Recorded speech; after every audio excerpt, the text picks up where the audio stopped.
Hi everybody, and welcome again to Nerd to the Third Power, your one-stop shop for all things nerdy and awesome. I'm your host, Master of Ceremonies, Dr. Gonzo. With me, as always, in this epic quest of awesomeness is our resident anime goddess, the Cat. Cat, how you doing? I'm doing just fine. Okay, and also in our other co-pilot's chair, as always, is the beautiful Brit, Skyblaze.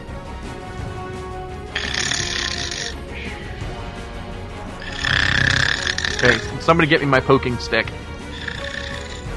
Oh. What? Yeah, we're good. Where the fuck am I? Oh, it's the studio. You're in the studio. We have a show to do. Right, sorry. Yes, I'm alive. I think. Okay. And in our correspondence corner, we have Brian and John with us tonight. How you guys doing?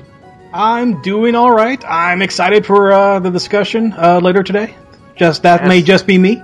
Alright, yes, I too am excited for this discussion. We have a special guest tonight. Dasher Hatfield from Chikara Wrestling is here tonight to talk a little bit about the biz, and that's going to be a lot of fun. So we got a lot of show ahead of us. I see Brendan is not with us for the second week in a row, and that makes me sad. Yeah, Brendan is the new John. That's alright, I owned it. There are so many things that could be wrong with that sentence. I don't know how to start. But you know, it saddens me because you are all like children to me, and when one of my children is missing, I feel sad. So Brendan, come back as soon as possible. Flock to your mother hen. I'm gonna end you so hard. I won't just destroy you. I will destroy the very concept of you. As I have said many a time to my roommate, I will conclude you, and there will be no epilogue. I'm using that from now on. Okay, but we got a lot of show ahead of us, so we're going to jump right into it with Ask a Geek. Okay. And we got a bunch of questions here. First question is from Mary. And she asks Skyblaze, she doesn't have the actual style, she asks if you do movie-style fencing or if you use broadswords at all. I do what's referred to as historical fencing. That means that we're following the historical treatises, as in Sorvione, Agrippa, who else do we do? Campofero, Hutton. Basically, we're going as close as possible to the way that historical fencing would have been done back in things like the 17th, 18th, 19th centuries, following the treatises that were written at the time to recreate the styles. The styles I've learned have been saber, rapier, small sword. I've done a little bit of backsword and a little bit of cutlass as well. Now, this may be a stupid question, Skyblaze, but when you say Agrippa, you don't mean, like, Cornelius Agrippa, do you? I'm not sure what his first name is. Why do you ask? Well, I'm curious, because that's a name that I usually hear tossed around in, like, conjunction with grimoires and occultism and magic and stuff like that. I'm not really... Apparently his first name was Camellia. Camellia. Okay, so it may be a different Agrippa. Yeah, it was an Italian fencer. Okay, I was gonna say, because that's the first time I'd ever heard the name Agrippa referenced outside of that, and I'm like, wait, what? He knew how to sword fight and summon demons? That would have been awesome, but apparently not. It's sometimes also referred to, the type of fencing I refer to is sometimes called classical fencing, but that's not strictly accurate, because classical fencing still uses foil and epee, and the sabers that are used in modern sport fencing. Incidentally, sport fencing is the type that you will see at the Olympics, which is done on the little narrow pistes. The stuff we do is a bit more kind of what you could practically expect to happen in an actual duel. Whereas sport fencing is about a competition and there are very strict rules. Whereas in historical fencing, it is score X number of touches on the person before they score X number of touches on you. Go! And try not to cut anything off. Or Yep. at least nothing important. Yeah, the swords we use are blunted, but they do still have a lot of weight, and they can still do damage. I have had some very impressive bruises. There are also things that are called hybrid style, which is things like Bartitsu, which, for those who don't know, is the style of martial art that was supposed to have been practiced by Sherlock Holmes. But yes, is that the fancy cane fighting thing? Among other things, yes. Bartitsu included a lot of Western martial arts, such as classical fencing and stick fighting, and blended it with Eastern martial arts for personal defense. And there's some of the stuff in there, like how to defend yourself with a bicycle. God, why hasn't that made it into one of the Robert Downey Jr. movies yet? Bits of it have. Apparently, Guy Ritchie, who directed the Robert Downey Jr. movies, has actually studied Bartitsu, so bits of it were in there. Oh no, I meant specifically defending yourself with a bicycle. Oh, it should be. That specific thing. That specific thing needs to happen if they make a third one. Because yeah, God knows if it's worth doing, it's worth doing as balls to the wall insane as possible. Oh yeah. Okay. If you're actually interested in looking it up, see if there's any Western martial arts areas, clubs in your area. Most of them are in Europe, unfortunately, so if you're in America, I'm not sure where you'd go for it. Advice, if you're in America, move. Yeah, if you really want to do this, Europe's the place to be. I don't know what else to tell you.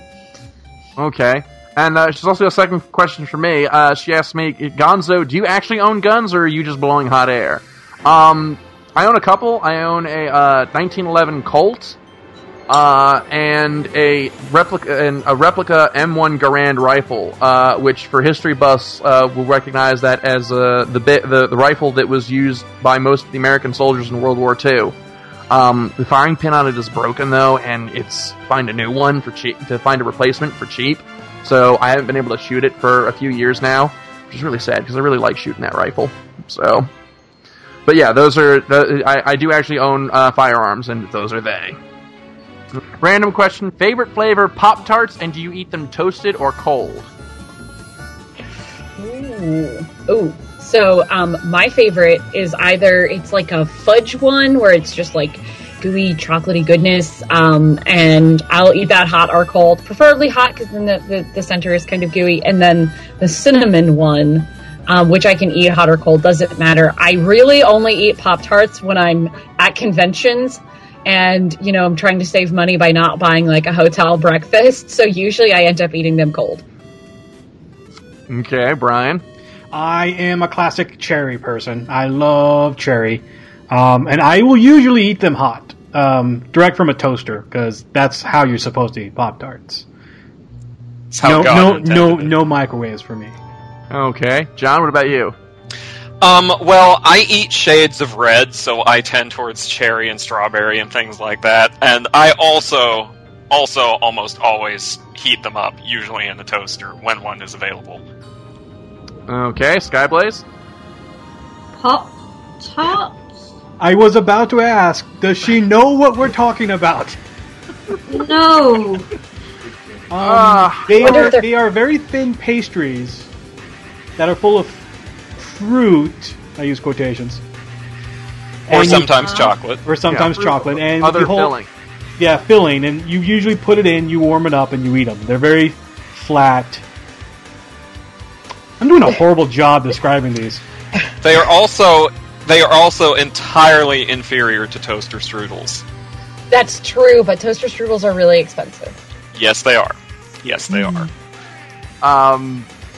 Yeah, okay, so I guess... Are these something like stroopwafels that you put in the toaster? Yeah, kinda.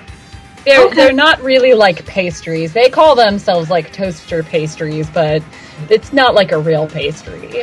Yeah, it does sound closer to something like a stroopwafel than an actual pastry. Yeah. Okay. It's cheapy American, not really food, but we'll call it food.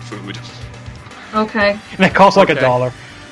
Yeah. And yeah, I don't think we have them over here unless it's in some of the American specialty shops that you That's get. the cheese whiz. I've never seen, even in the American specialty shops, I've never seen that. Because those shops tend to concentrate on candy and soft drinks. Okay. Well, I'm a little disappointed that nobody here has named the greatest Pop-Tart flavor ever, and that is the s'mores. Oh, s'mores are good. Yes, s'mores. Best flavor ever. I will trumpet that until the day I die. And of course, I eat them toasted because I'm a civilized... I would just like to point out that you are eating these things at all. I don't know if that really qualifies as you being civilized. Yeah.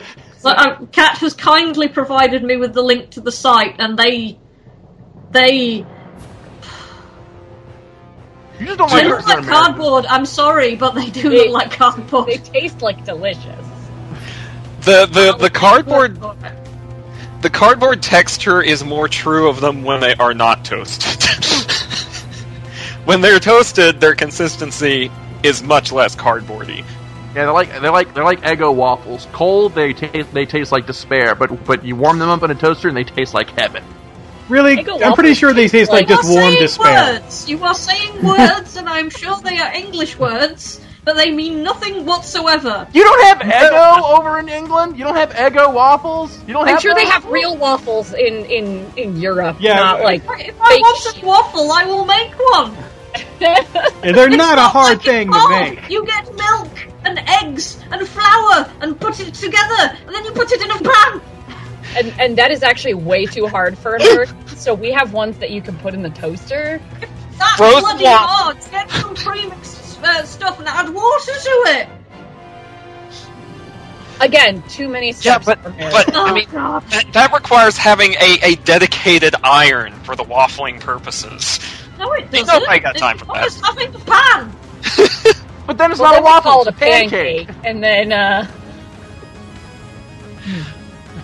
Just how far down does this rabbit hole go? Ah, what's wrong with you people? The madness of the colonies. madness. This is Waffle House. Oh, I miss Waffle House. They don't have those out here in California. That's good. You probably had less diarrhea out in California. Oh, I Anyway, don't. putting the train back on the track. Oh my Oh, god. wow, this went to a weird place really quickly. Yeah. Okay. All right. Next question here is for all of us. Excuse me here, and it is God, from I hope Chris. it's about waffles. No, it's not about waffles. It's not about waffles. Forget waffles. You're never answering another question about breakfast pastries on this show ever again. I think we've named them all anyway. America. I could mention honey buns. Oh, honey buns. Anyway, I'm so hungry right now. next question here comes from this one's from Roger, and he asks us all, "What is a fictional drink that we would like to try in real life?" So, Skyblaze, since you have so much experience with alcohol, why don't we start with you on this one? Hold on, you're making me out to be some sort of lush. Well, you are British. Yeah. Okay, I did work in a bar for a while. And to be fair, you do have that story about your mom's. Oh god, yeah. The one that's got me on the Pangalactic Gargle Blaster page on TV Tropes. Thanks, Gonzo. I regret nothing. Why am I not shocked? I'd actually quite like to try Klingon blood wine. Ooh. Okay. Because I want to see what it actually tastes like. If it is like blood, or if that's just a name because it's such an interesting colour of red. Does it taste like our wine? Does it taste like something else entirely? I'm intrigued and wish to subscribe to their newsletter. Okay. Brian, what about you? Oh, I have no idea. I don't even know if I know enough fictional drinks to answer this question. Something from Star Wars. There, my answer. Okay, so Brian wants to try blue milk. I feel like Yay! blue milk would taste like milk that's just happened to be blue. And blue makes all the difference, man. I guess. Also, It does. Brian, have you actually tried like goat's milk or sheep's milk? Not recently, to be quite honest.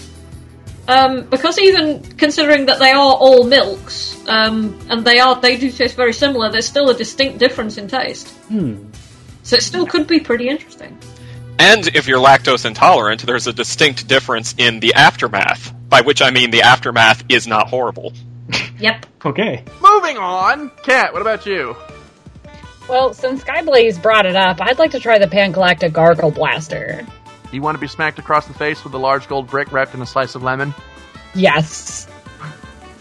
I knew at least one of us was going to bring that one up. Okay, John, what about Waiting to see you? who. I'm going to make mine the elixir of life that can be produced by the Philosopher's Stone, because immortality... Drink, not potion. Hey, you can drink it, a it counts. potion. It counts.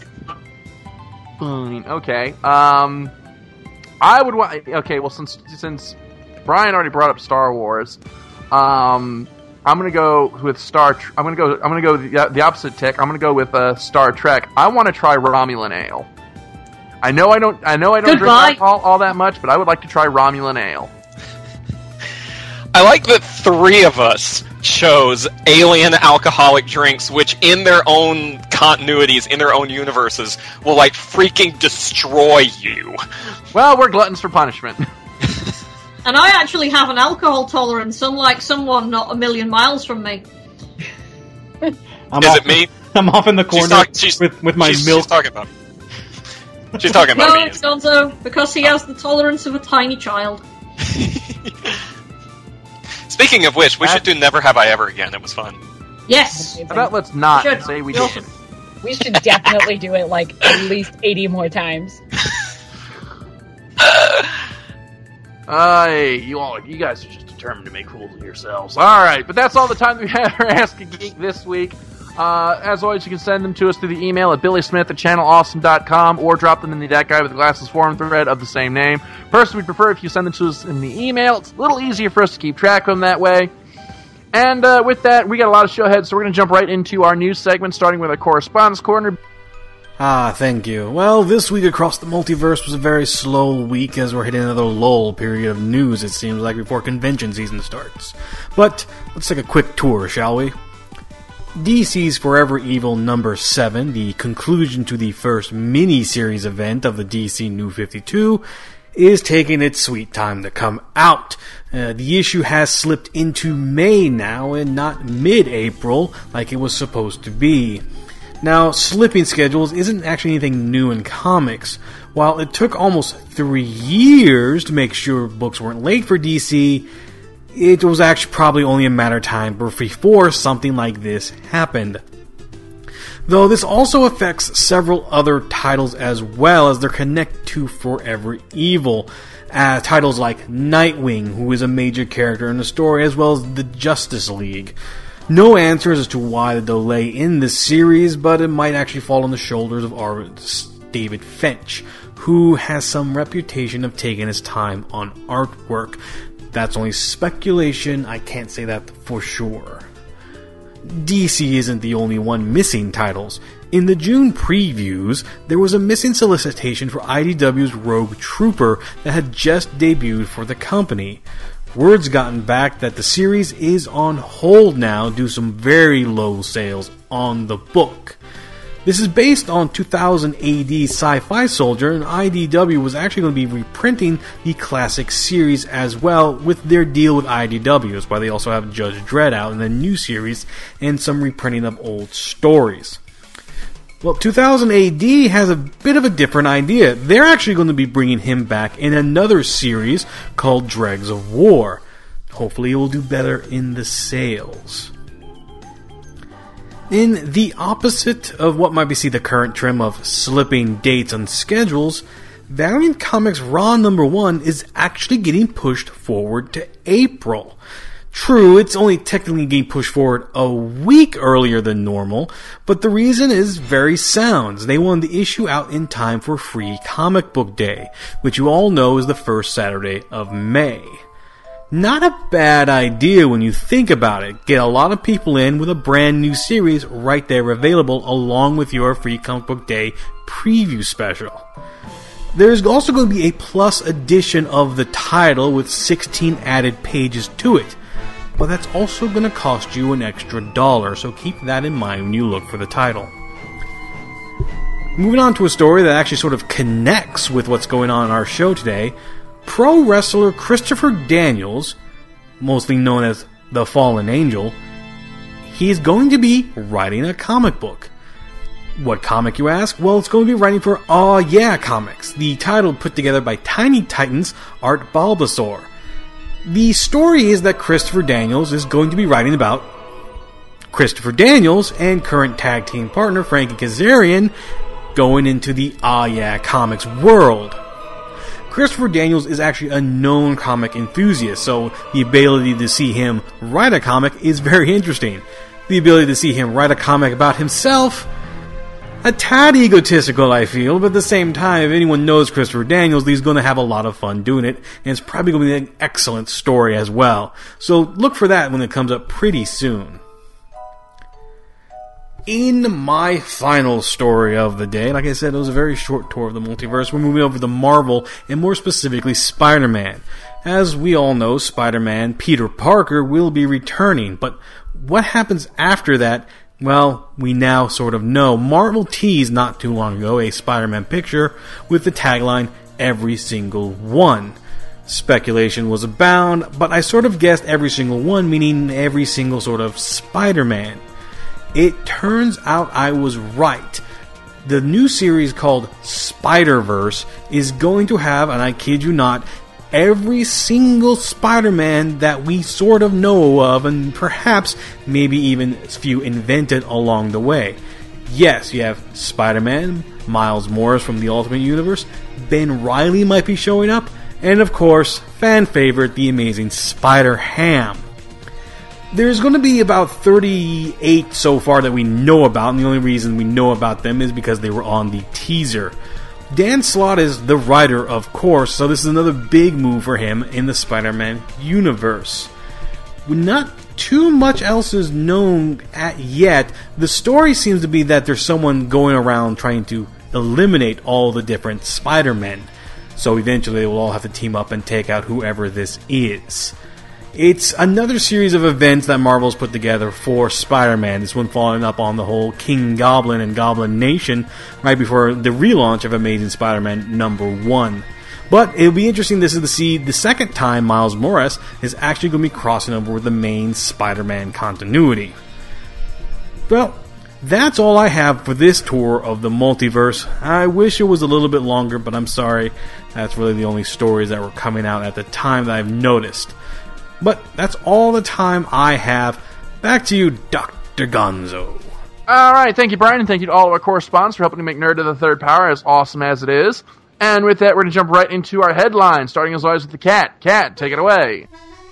Thanks, Dr. Gonzo. Aniplex of America announced at Anime Boston a few new titles soon to be available for streaming. Sci-fi fantasy series The Irregular at Magic High School and the second season of Mushishi 8 Freaking Years in the Making will debut April 4th. Supernatural rom-com Nanana's Buried Treasure will debut April 10th, and mystery series Meikaku City Actors, an anime adaptation of the Kagero Days Vocaloid song series, will premiere April 12th. Since it's Aniplex of America, these will probably all be simulcast airing on Crunchyroll.com, with a potential for a home video release down the line, but they were pretty non-specific about it. Keep an eye out, most of those titles actually looked really interesting. At the MCM Birmingham Comic-Con, the UK's Manga Entertainment announced a few upcoming releases. First off, they're getting a host of the One Piece movies. One Piece Strong World will have a Blu-ray and DVD release June 30th. All 9 of the earlier One Piece films that debuted before One Piece Strong World will have a DVD release, with the 8th film, One Piece The Desert Princess and the Pirates Adventures in Alabasta, will include its dub. It wasn't specified if the films would be released individually or as some sort of mega set, which would actually be amazing. They're also planning a Blu-ray Steelbook release of the original 1995 Ghost in the Shell movie, though they haven't specified a date for that or Ghost in the Shell Arise. Evangelion 3.0 You Cannot Redo is scheduled for August. Psycho Pass has no date yet, but will come out by the end of the year. And the UK Blu-ray DVD and Collector's Editions of Attack on Titan Part 1 will come out September 5th. The Collector's Edition will have 100 minutes of extras, a 24-page booklet, and a box that will accommodate the second volume of the series. North American publisher Yen Press and Square Enix are collaborating to digitally release manga. Their English-language ebooks will be available in over 200 countries and across most platforms, selling in the Amazon, Apple, Barnes & Noble, Google, and Kobo stores at the same time as their print releases. They're starting small with Doubt, Soul Eater, and Black Butler, but in April will include Higurashi When They Cry, Double S's Until Death Do Us Part, Pandora Hearts, and Full Metal Alchemist. Both companies have previously attempted something like this. Square Enix offered its own digital manga service, and Yen Press had their digital anthology Yen Plus, but both ended last year. Over 175 titles are expected to be available in the future. Attack on Titan and Studio Ghibli's The Wind Rises won big at the Tokyo Anime Award Festival over the weekend. The Wind Rises won for Animation of the Year Film, Best Screenplay, Best Animator, congrats to Kosaka Kitaro, Best Art Direction, Takeshige Yoji, and Lead Seiyo Anno Hideaki won Best Voice Actor. Attack on Titan took Animation of the Year Television, Best Director, also Best Screenplay, and Sawano Hiroyuki gave them Best Music. The only area these two titles didn't win was Best Character Design / Mecha Design, which went to key animator Sushio for Gunbuster 2, and the Anime Fan Award went to Danboro Senki Wars. Well, all of us Attack on Titan fans were teased in the weeks leading up to the aforementioned Anime Boston. Funimation slowly announced the dub cast of the series, and finally, at their AB panel, announced the voice actor for Eren and premiered the full dub. For those who haven't heard, Bryce Papenbrook got the part of the lead character Eren. Papenbrook is probably best known as the dub actor of Kirito in Sword Art Online, and Rin Okamura in Blue Exorcist, and oh my god, is that typecasting or what? Anyway, Trina Nishimura will play Mikasa, Josh Greeley was cast as Armin, and Matt Mercer, yeah, that's Tigra in the Thundercats reboot, he's playing Levi. Funimation's website has a full cast list and dubbed clips of most major characters, so fans who weren't at the Anime Boston panel can get a sample of what the show will sound like. Since someone is going to ask eventually, my opinion of the cast is, so far, it's pretty good. This is actually a really unique blend of the Texas and the California actors. There's a lot of people who've been in this industry for a very long time, and then there's a lot of new young blood with a lot of energy. This is definitely going to be the biggest, most expensive dub of the year, so I have faith that they took a lot of careful consideration into every single role. So far in what I've heard, I can't really complain. There are a few voices that are noticeably different from the Japanese portrayal, but as hard as it is, you just have to separate the two. What works in the Japanese just doesn't work in the English, so you can't go in expecting Kaji Yuki or Romy Park. You're not gonna get it. But if you can get over that, it's shaping up to be a pretty good dub.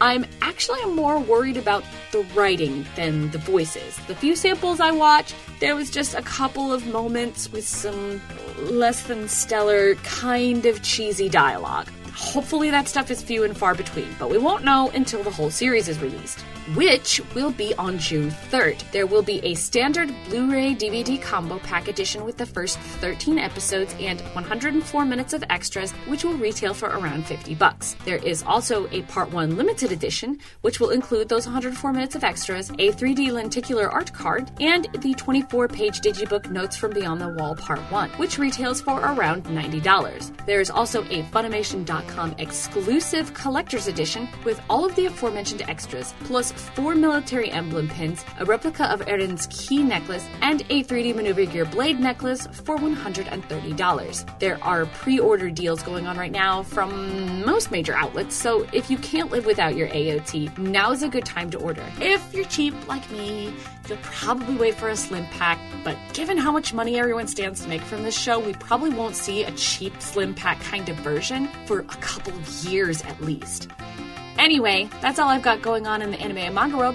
Back to you, Dr. Gonzo.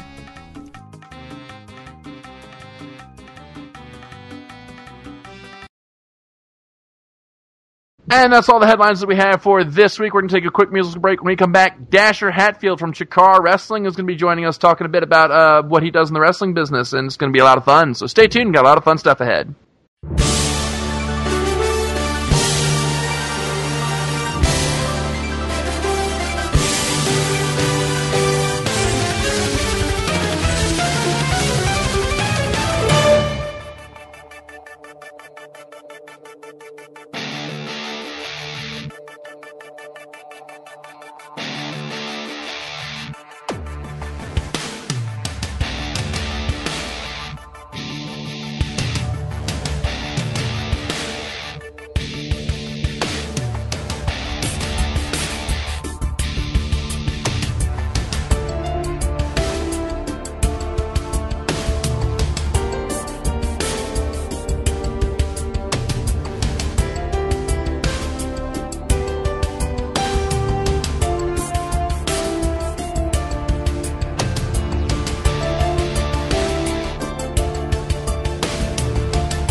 And we are back.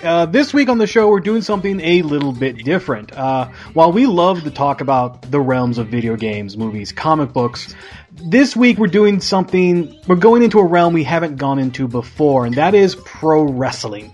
Now, this is something I've been a fan of for a very long period of time, and I don't want to say how long, being fear of called a grumpy old man. But with us, we have a guide, and it's someone I'm a big fan of, actually. So I want everyone to welcome the old-timey King of Swing, Dasher Hatfield. How are you doing, Dasher? Oh, I'm doing fantastic. It's great to be on the show. I'm excited to whatever you want to talk about. I mean, I'm open book here, and especially if this is your first venture into pro wrestling on the show. I'm happy to be the first. Hopefully there'll be more. Hopefully the fans will ask for more. Hopefully, I guide you down the right track, open the doors to pro wrestling and all your listeners. Oh, well, thank you. I hope so, too. Now, before we get started, let's have yourself sort of introduce yourself. Tell the people who they are who may not be familiar with Dasher Hatfield. I'm a professional wrestler here in the United States, based out of Pennsylvania. I work for a company called Chikara Pro, which is a fantastic wrestling company in the United States. We wrestle all over the East Coast and even into the central states there, as far as Chicago and Milwaukee and those types of areas. We run a very family-friendly show. There's no cussing or blood or anything of these sorts. It's for all ages. We kind of have a rule that says, if it doesn't fit in a G-rated movie, we don't do it on our shows.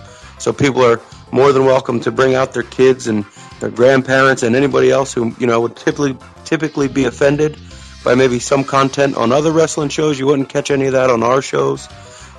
Myself, I've been a baseball player for I don't even want to say how many years. Too many to count.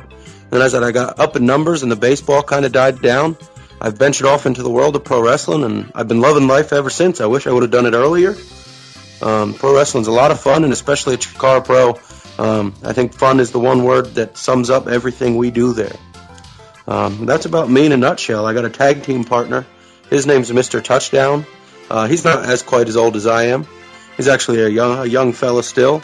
We're called the Throwbacks is our tag team name. So we do a little tag team wrestling, a little single wrestling. Yeah, and I guess that about sums it up. That's great. You actually, unfortunately, marked off some of my questions already. But that's great. Now, talking about Mr. Touchdown a little bit, this is something that I've always sort of wanted to ask different wrestler guys. And also a quick sort of full disclosure. There was one time I worked for a street team when I lived on the East Coast of Maryland Championship Wrestling. And so I've always kind of asked guys, because I see a lot of, single wrestling seems to be always the big thing now, at least for major promotions. But I've always been a huge fan of tag team wrestling and tag teams in general. Do you have a preference? Do you enjoy being a singles wrestler, or do you like teaming up with the Throwbacks more often? I mean, I enjoy both, but if I had to pick, I love tag team wrestling.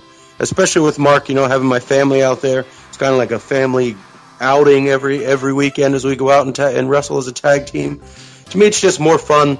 And it's real nice, too, if you get yourself in a situation, where you're kind of on the losing end of the match. If you can tag yourself out and get a nice little break, that's always a bonus. But, yeah, I guess I prefer the tag team matches a little better. Singles wrestling is still a lot of fun. Wrestling in general is fun, but if I had to pick, I like wrestling with Mark. That's cool. So, who would you think has been your, biggest influence since becoming a pro wrestler? Since becoming a pro wrestler, my biggest influence, now that I am a pro wrestler, it'd have to be a guy on the Chikara roster by the name of Hollow Wicked. Those of you not familiar with him, he's a fantastic wrestler. He's absolutely amazing.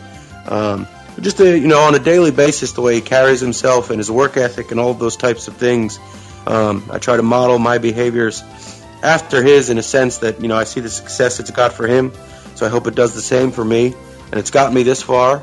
But it's just one rule I follow that actually it wasn't given to me by him, but I can tell he follows it as well. It came from our trainer, was just do at least one thing for wrestling every day, whether it's exercise or training or watching matches at home so you could learn the tricks and trades of the art. But if you do at least one thing for wrestling every day, you're always moving forward. You're always working in a positive direction. So I'd have to say Hollow Wicked, among other guys, but he pops to mind first. Hollow Wicked is. I remember seeing Hollow Wicked the first time, and I did not know what to expect from him because he's amazingly tall and also like seems to be almost amazingly tall and amazingly strong and fast. He's always like a full package going for him, and he's scary looking. I'm not gonna lie, he's scary looking. Yeah, he's got an evil looking pumpkin for a head. Very much so. No, since you mentioned you work with Hollow Wicked and you work inside of Chikara, and you've been doing this for several years now, who's the toughest like opponent you've ever faced so far? The toughest opponent I've ever faced, and I faced him multiple times, and he runs under a different name now, but once upon a time he wrestled as Brody Lee, and I'd have to say he's the toughest opponent I've ever faced. Besides being a monster of a man, he hits, as hard as they come. He doesn't stay down. He's extremely athletic. And, I mean, there's nothing wimpy about him, I guess is a good word. He's tough as nails, that guy. He's another super tall individual and also super strong. Because I know exactly who you're talking about. I know this is going to be a stupid question. Has he ever changed his ring gear? He has the same ring gear. Yeah, and I figured when he got the new job that they'd get him some new ring gear, but no, it looks like he's just wearing the same old wife beater there with the same old jeans and the same old handkerchief, and I guess it saves him a lot of money because wrestling ring gear is not cheap. If it works, it works. Why change it? A better question would be, has he ever washed it? Ooh, I'm not sure. That's a good question too. That shirt gets browner and browner every Monday. Now, you've faced Brody Lee. He's your toughest. Now, is there anyone else you've ever wanted to say, no matter the company, no matter the country, you said, I would love to have that guy in the ring or those guys in the ring facing off with each other? Are you talking about a match I'd like to see or a match I'd want to be a part of? A match you want to be a part of. A match I want to be a part of. Then, a guy I haven't got to wrestle yet. This is a good question. Let me see. Actually, I mean, and not for toughness or any reason, but there's a guy who wrestles in the Ohio area named Marion Fontaine, who is a lot like myself as to where he likes to go out there and have a lot of fun. So he's a guy I'd really like to wrestle, I think, in a one-on-one matchup. And I don't, I think obviously for life and death reasons, I don't think this one would ever happen, or I know it would never happen, but I would have loved a Throwbacks versus the Legion of Doom matchup. Oh, man, that would be great. Yeah, that one always has been like a secret fantasy of mine, but obviously for life or death reasons could never happen. Yeah, it's sad. Unfortunately, it seems at least recently too, a lot of guys have not been staying with us as very long as they should be. But that's sort of the danger of the business almost. And actually, I got one more, and I don't know if it would really work out in my favor. But I guarantee it would be entertaining, and that's a Dasher Hatfield versus New Jack matchup. Throughout the 90s, I was a huge New Jack fan. I got into the whole ECW uprising there. Just the passion of those guys was amazing, but for some reason, New Jack seemed to be my favorite. The Missus always thought that was a little weird, but I enjoyed it. It had the song played the whole matchup. That just gave it a really cool, fun vibe to it. Now, to sort of explain to our audience who may not know, I know who New Jack is because I actually, I'm still a huge ECW fan. New Jack would just come out with a trash can full of whatever he seemed to find on the streets and beat his opponent silly with them. So I would feel awful for you if you were in that situation. And his theme song never stopped playing. It just played the whole time. The whole time, yeah. He was the only one that apparently was allowed to have that happen. Yeah, I've never ever seen that in wrestling besides him. So now, going back a little bit, I'm a fan, like I said, I'm a huge fan of, pro wrestling in general. I've always been a huge fan of American pro wrestling. Now, several years ago, I think a lot of times when the internet first started, I started to find out there was wrestling taking place internationally, and I became a huge fan of Japanese wrestling as well. Now, correct me if I'm wrong, was it you that had a small tour of Japan, or was that someone else on the Chikara roster? No, there was a group of us who had gone over to Osaka for about 8 days, and we wrestled for Osaka Pro. It was a fantastic trip. I got to wrestle a couple guys that I'd watched a lot, like you said, When the internet really took off there and the YouTube and that stuff comes about, it really opens up the amount of wrestling you could get your hands on. But so guys, baseball-related fellows like myself, like Tiger's Mask or Black Buffalo, and then a couple other guys over there I got to wrestle who I was less familiar with, but had fantastic matchups. But yeah, that was a lot of fun. It was myself and Tim Donst, a couple other guys from Chikara, Stigma, Vin Gerard, and Lindsay Dorado, and Frightmare. It was a whole, I think, 6 of us. So let me ask you this, because I've always sort of been curious about this, since I've unfortunately never left the United States. There seems to be a weird difference between Japanese wrestling and American wrestling, and like there's almost a different feel.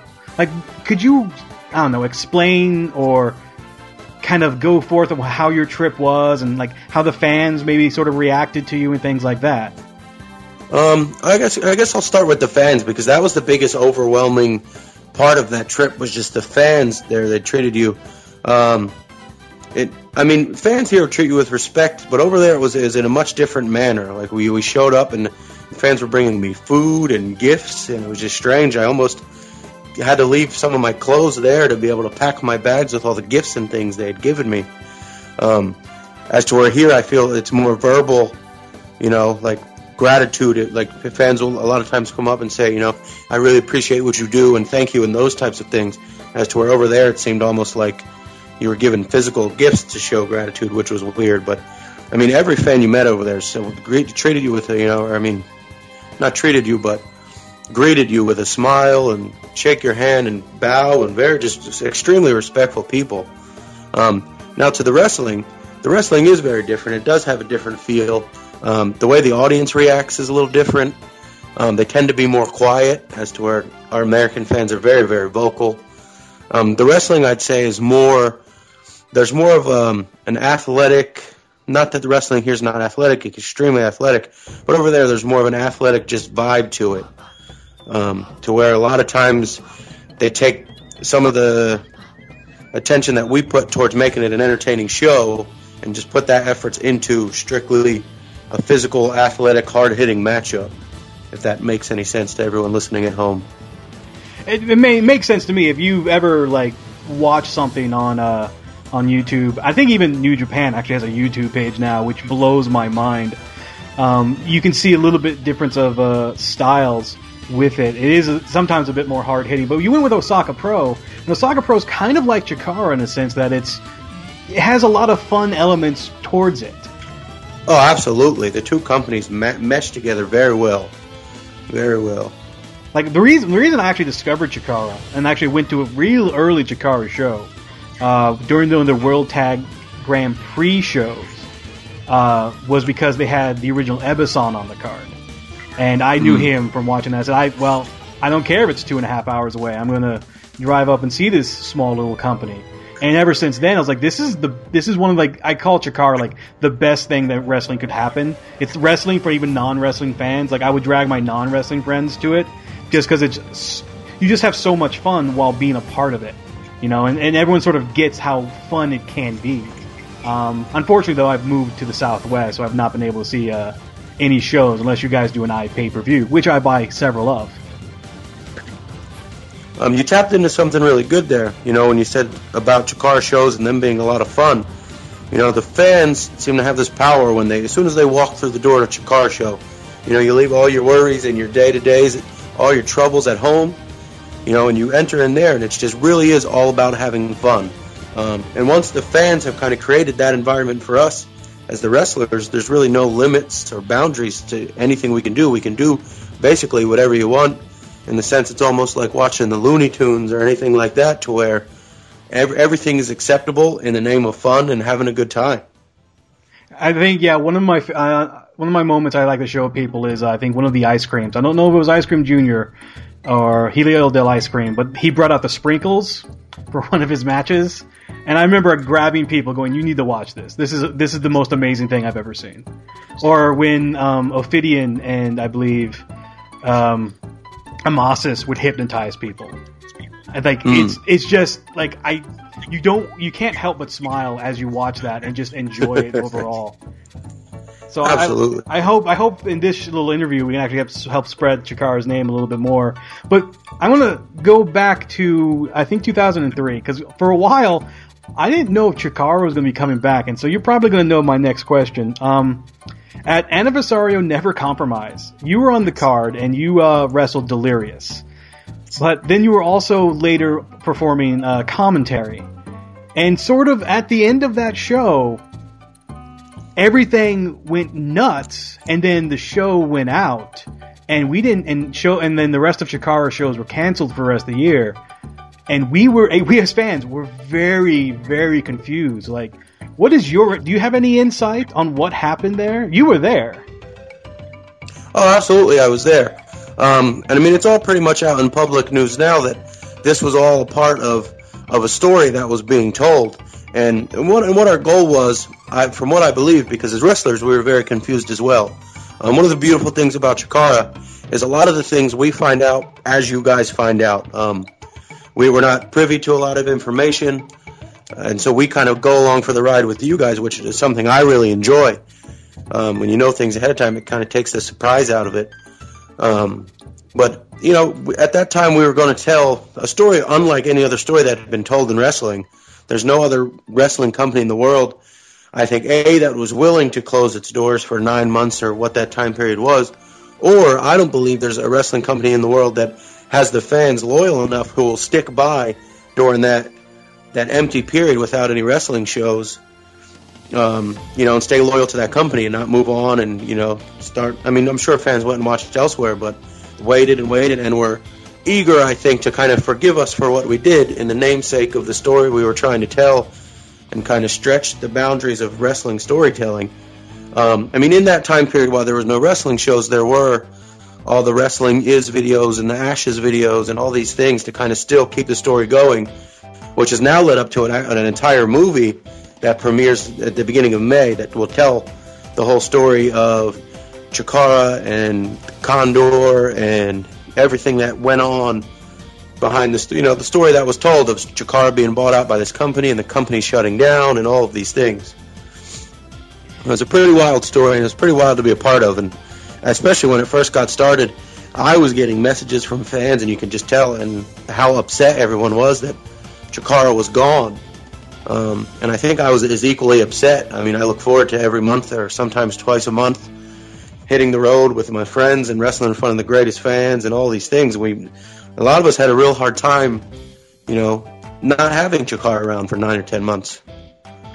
I'll tell you that because I was watching the iPay-per-view of it, and I think it was a great show in general. Like every show I've ever watched with Chikara, I rarely complain about.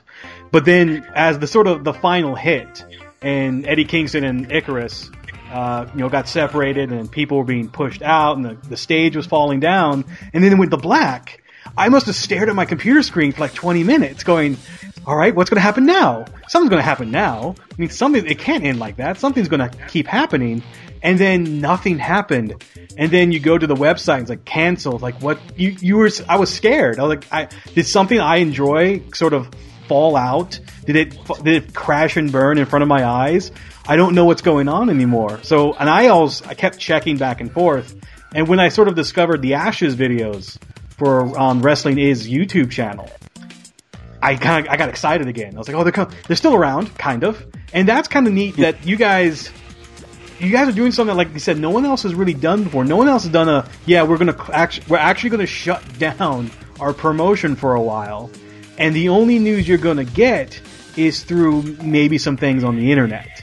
Like that sort of blows my mind. And by the way the crowds are reacted, because you came back on National Pro Wrestling Day, and the crowd reaction was amazing. I was watching that at home. I was like, this is what I've been waiting for months and months to happen. And you guys you're all rallying around Icarus. Do you realize this, right? It's Icarus, right? That's the strangest part of the whole thing. That really is. This guy was in Fist. Everyone remembers Fist, right? Not only was he in Fist, but I think hands down he was the most hated member of Fist. And you said you'd been around and watching Chikara for a while. If you can think back to when he had that I forget the name of the song, but he had that old theme song that went dun-dun-dun-dun-dun-dun-dun-dun, and as soon as that would start, he wouldn't even have to come through the curtain. I mean, the boos would be so loud before he even showed his face, was how much everyone hated Icarus, myself included. I mean, he hit me in the head with his loaded fanny pack once. He's done so many mean, rotten things to me. But, I mean, he was the guy. Somehow he was the glue that kind of pulled everybody back together when, we needed to be pulled back. So Chikara is officially coming back in May. Now, this is just, are you guys still doing just like normal shows? You haven't started up your pay-per-views yet? This is still just buy your tickets and show up shows? As far as I know, yes. Okay. That's cool. I kind of wish I would see it, but I'm down here, like I said, down here in the Southwest. So, well, I think they do have the shows available pretty shortly after they happen through, I don't know, like my technology savviness is not very good, but I'm pretty sure somehow through the internet and the smart mark people, you can purchase them and stream them right to your computers and your laptops almost like the next day or two. Which is also something sort of amazing when you really think about it, because for a while, even when I worked that street team in Maryland Championship Wrestling, we would do a show 1 month, and it would take, 3, 4, maybe next month the show will be out on DVD, and here you guys are, here's our show, now here's our show recorded, enjoy. Like almost next day or 2 days later. Like it's just mind-boggling. People. Yeah. The smart mark people are very hard-working people. In fact, I can think of the last 2 King of Trios we had, which for those of you who don't know is a huge tournament with wrestlers from all over the world that, has teams of 3, and they battle, and the winner becomes the King of Trios. But those guys pretty much don't sleep that whole weekend. When the first show's over, that night they get it ready. The second show's over, that night they get it ready. The third show's over, that night they get it ready. And during the days they're filming the shows, and then come Monday morning, the shows run Friday, Saturday, Sunday. Come Monday morning, those shows are available. That's just impressive in its own right.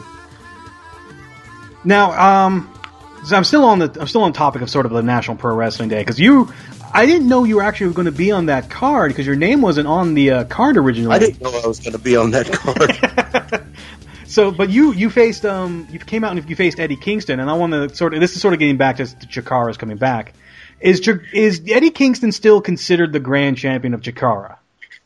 Again, this is something I think we'll all find out in May, but I mean, if I had to take a guess, I'd say absolutely. He's never been beaten for the grand championship. I like to think that my win over Eddie at National Pro Wrestling Day would maybe get me another title shot. I've already had one and came up a little bit short, but I definitely love another one. But if I had to guess, I'd say Eddie Kingston's still the champion. So that was my next question. Since you beat him fair and square, I was wondering if you thought yourself as a number 1 contender, at least, or a contender in general. Right, absolutely. I think number 1 and number 2. I think before myself, and it pains me to say it, but I do think Icarus had him when everything took a putz in last June at the pay-per-view. So I really do think Icarus should be in line in front of me, but then whoever wins that matchup, I think I should be next in line due to the big win I got at National Pro Wrestling Day on very short notice. Now, was it the other? Did you know if the other guy didn't show up, or they kind of looked around and said, "No, Dasher, we need you now." Like, how does that normally work? No, the other guy was hurt. I guess he thought leading up to the show he was going to be able to deal with the injury and wrestle the match, but then as the day got closer, I guess it turned out he couldn't. One thing you learn your first day in wrestling training is whenever you go to a show, whether you're on the show or not, you always bring your gear, because in this business you never know what happens. So when I got there, right away I was asked, "Did you bring your gear?" I said yes, and they said, "Good, you're going to need it. You got a match with Eddie Kingston today." And that's pretty much how that worked. Did your eyes go a little wide? It's like, he's gonna try to hurt me. That's what he does. Yeah, but like I said, the opportunity to wrestle on that National Pro Wrestling Day show in front of that crowd that was there, and everyone, thousands of people watching around the world, because it was the free pay-per-view. I think it was free, maybe it was a couple bucks, I'm not really sure, but still, thousands of people with their eyes on that, you can't pass up that opportunity for anything. I was excited. I'm maybe a little bit nervous, because Eddie's he's a tough son of a gun, but more excited than nervous. Oh, that's great. It's so wonderful to have you here on the show. And I mean, like, this is like I said, our first foray into pro wrestling for the show. I hope everyone sort of enjoyed us talking a little bit more. But unfortunately, I've sort of burned through most of my questions for you, Mr. Hatfield. Well, that's okay. I've got a few that I'd like to ask, if I may. Go right ahead, Dr. Gonzo. As someone who knows absolutely nothing about wrestling, I know that in this modern, we have to think, will somebody please think of the children mentality that a lot of parents have, that there's a lot of, I guess, reluctance to expose kids to pro wrestling. There's a lot of, what if he imitates something he sees on the show and winds up, hurting his sister or something. Does Chikara ever have any kind of, have you guys Chikara ever experienced any kind of blowback from that kind of thing? Or do you ever kind of occasionally have like a concerned mother meet you on the street and go, you should be ashamed of yourself. Shame, you're influencing the children. I can think of one time in all the years I've been at Chikara where we actually had a guy on the show who was brand new to our show, and I think he was just brought in for that weekend. I'm trying to remember where he came from and who it was, but I remember that one guy who wasn't, he knew the rules, but maybe he just didn't care about our G-rated show, and I forget exactly what he had done, but I remember he had done something, and there was one father, and the father asked for his money back for him and his child because he didn't like what he saw. He was given his money back right away. And that's the only one incident I can think of in all the years of Chikara, and we're going on our 14th season. But, I mean, the guys who are there on a regular basis, and even the guys who come in from outside for weekends, usually like to have a lot of fun with the family-friendly part of our show. So that's an extremely rare occasion that something like that happens. Okay, now on the flip side of the coin, I mean, of course, we're all kind of familiar with the stuff that goes on with WWE and ECW and some of the antics that go down there. Do you ever feel kind of any pressure, I guess, from the fan base to kind of go a little edgier, as it were, or are the fans, that by and large, kind of happy at where you're at? I think the fans are happy right where Chikara is. I think if we started doing those things at Chikara, we wouldn't quite be Chikara anymore. We'd kind of start doing what everyone else does, and we definitely like to do, for the most part, the opposite of what everyone else offers. So if we start doing that, to me, that's just doing what everyone else does, and I wouldn't understand really why a fan would want to pay his money to us to see the same thing he could watch every Monday or every Friday or every Thursday, or at his own local indie company. We like to stand out a little bit. One really good example to where the fans have fun with it, and being an ECW fan, they used to have a famous chant with a swear word right smack dab in the middle, where it was "you blanked up," and I'm sure you could fill in the blank there. If somebody would mess up during their match, the fans would "you blanked up." You blanked up. I can't spit out the word myself. But our fans, they would never say anything like this. They actually took the one chant, which was holy SH blank blank word, and changed that one to holy poop at our shows. So when something really awesome happens, they'll all chant holy poop, holy poop. So that's just one way that the fans have fun with our family-friendly atmosphere that we have. And even in the rare occasion that a fan yells out a swear word, the other fans will yell at them. Like if a fan swears, the other fans will shame them right away. The reason why I ask is because when Brian first told me about your organization, said family friendly wrestling, it struck me like frozen hot chocolate. It was almost kind of a contradiction in terms. Because full disclosure, I know absolutely nothing of wrestling beyond the 2 years I had a roommate living here with me, and he would watch WWE all the time, and like we all know the antics that go on down there. So I guess I'm wondering, like, how difficult is it really to keep a sport that's as, for lack of a better term, I guess, physical as pro wrestling at a family-friendly level? We do still have extremely good wrestling matches. Some of them do get pretty physical. We do leave out, the use of blood and weapons and these types of things. In fact, if I think about it, I think one table has been broken in the 14 years of Chikara. I don't even remember a chair being used, maybe once or twice, but I can't think of any that come to recent memory. So we really eliminate all those things, and you really get good, clean, fun pro wrestling. And on a rare occasion, and it's happened multiple times, but it is still kind of rare, I'll get that parent to come up to me, or even sometimes just an adult, not a parent, and just say, you know what, I haven't watched pro wrestling in years. I really got out of it. I don't like a lot of what I see in pro wrestling. When I came to your show, you really made me a fan of pro wrestling again, because they realize there is an alternative to a lot of the stuff you don't want your children seeing, and it's still very enjoyable. Okay. And when you actually, quick mention, Gonzo, because way back in the day, I'm going to show my age, there was a time where the WWE, when they were called WWF, were amazingly almost cartoony in a sense. I mean, you had Doink the Clown, Manitar, and... Yeah, I'm going to show my age. I remember those days. I was right there with you. Your Dukes of Dumpster Rosies, Beverly Brothers. So there was a time where, like, wrestling wasn't kind of how you see it as now, but it definitely went through that sort of high school rebellious age where that's where the coin sort of turned, and now we're at a point almost beyond that to where we go and look at Chikara and say, this is fun, this is what we love, and that's why I think a lot of fans have sort of gathered around it and collected around it.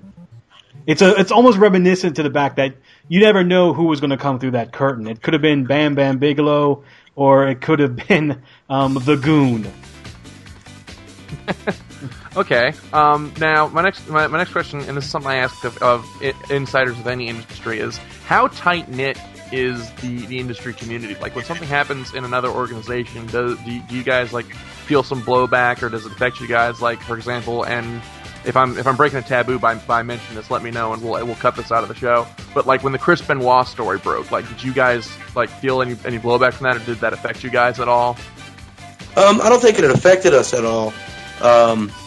Like, we try to, like, in my mind anyway, I feel like we're in this our own Chikara bubble, to where we sure, of course, hear about these things. But to me, it's almost like we talked about before, and the fans come through the door. It's like everything that happens there happens in that little world, and we're not really too interested in what's happening in all the other little worlds or all the other little bubbles around the pro wrestling industry. And I mean, at that time, especially the Chris Benoit, all that stuff, the company wasn't as big as it is today, so maybe today it would affect ticket sales a little more. I think when that was all happening, we were still drawing 40 or 50 people, as opposed to now, we're drawing hundreds of people to shows all around the country. So maybe it would have a little more effect now. But for people who really love Chikara, again, they know it's just all about, having a good time and having fun, and leaving a lot of the different violent aspects of wrestling out of what we do. Okay. Where's that? 35 minutes, let's see. Okay. Alright, so, okay, there's another question I have, but it's slipped my mind. Okay, Brian, do you have anything else? Or anything I am burned out of my questions. This is sad. I don't want this to end. Even if I can add one other thing, because I know you guys do a lot of talking about comic books and different things. Myself, I can't include myself in that group because I think I might have read one comic book ever. But I do know that the majority of the guys at Chikara are huge comic book fans. They read tons and tons of comic books, and their love of comic books bleeds through big time in our shows, Brian. I'm sure you can attest to this. A lot of the stories that are told, a lot of the characters that we have tons and tons of guys in masks and crazy different characters, almost very superhero-esque. But so if you're a fan of comic books and you're not so much a fan of pro wrestling, then give Chikara a try, because it really is a nice combination of the two. And it is, not being a comic book fan, you can't really miss how much of the comic book world comes through in what we do every day. Okay. All right. So, I guess now let's we're going to give you a chance to kind of promote some upcoming stuff that you have coming up. So, is there any upcoming events or shows that you'd like to promote while you're here with us? Oh, sure, absolutely. I'm actually leaving Saturday morning with a carload of fellas to head up to Montreal to wrestle for one of my favorite wrestling companies, which is C4 Wrestling out of Montreal. Fantastic wrestling show. So I'll be up there with Mr. Touchdown and Chuck Taylor and an old buddy of mine, Pinky Sanchez, this weekend. And that'll be Saturday. And then Sunday we're going to head over a little bit west to a company called Alpha One, which will be my first trip there. But we'll be there on Sunday. April the 5th in Easton, Pennsylvania will be, you had mentioned it earlier, the Tag World Grand Prix, which is a huge tag team tournament. Hopefully, we haven't been announced yet, but I'm really hoping Touchdown and I will be in that. And then Chikara comes back May 25th. May 25th is the big day everybody's been waiting for. Again, that one's in Easton, PA. The building had been sold out once, and then we had to convince the building people. There's a divider in the room we wrestle in. It's a gymnasium, and so we convinced them to open up the divider, and so we made more tickets available. I believe we've sold over 1,000 tickets to that show, so it's going to be a great show.